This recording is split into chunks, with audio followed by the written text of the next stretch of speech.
When I thought about opening my own coffee shop, there was no question I wanted to work with Sam. His coffee is the best, in my opinion. Our initial conversation with Sam, and he was talking about his butter knife blend.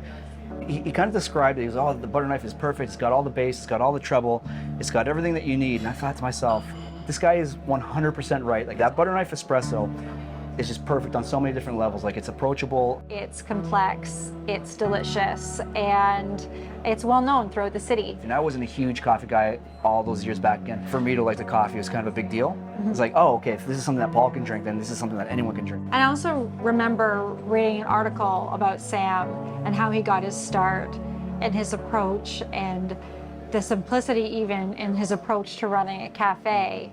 And I took a lot of inspiration from that. So having him was a no-brainer. The initial conversation of opening our own coffee shop kind of happened before we got married. So we went on our honeymoon, we had this great 3-week trip that we got away, we unplugged from everything. And we said, when we get back from our trip, let's move forward with this. What was special for us in opening our first shop was that we're actually the only cafe in the East End to carry Sam James. We opened the coffee shop in 2019.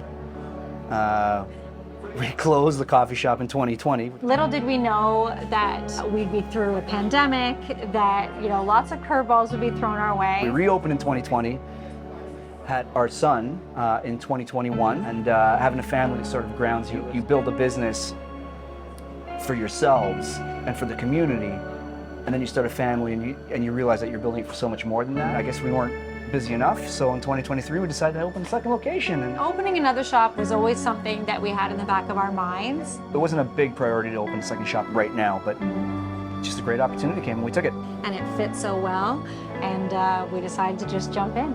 The tempered press, which existed here previously, experienced a lot of success. We want to continue to build and grow on the community space that was created here. One of the things that attracted us to this location was that they had that same approach to community that we did.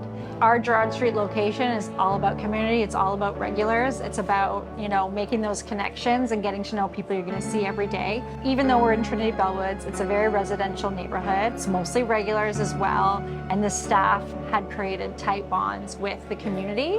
Being able to keep the staff means that there's a lot of community bonds that already exist. Even, you know, on our first day, we're seeing a lot of familiar faces come in that the current staff know that we're now meeting, but it already feels like home. It's always been very important to us to be hands-on, to be here working, to be working alongside our staff, to be serving the community. Because we have two communities that we're in love with. But this area is where we first started dating. And being located right across from Trinity Bellwoods, where we are here at Crawford and Dundas, we feel really set up for success to be able to continue to work with Sam here as we expand, to continue our partnership, to continue serving up delicious coffee, and that's what's been most meaningful for us. There's so much to be excited about. People are going to love what we're doing, that they'll be coming here to try Sam's coffee.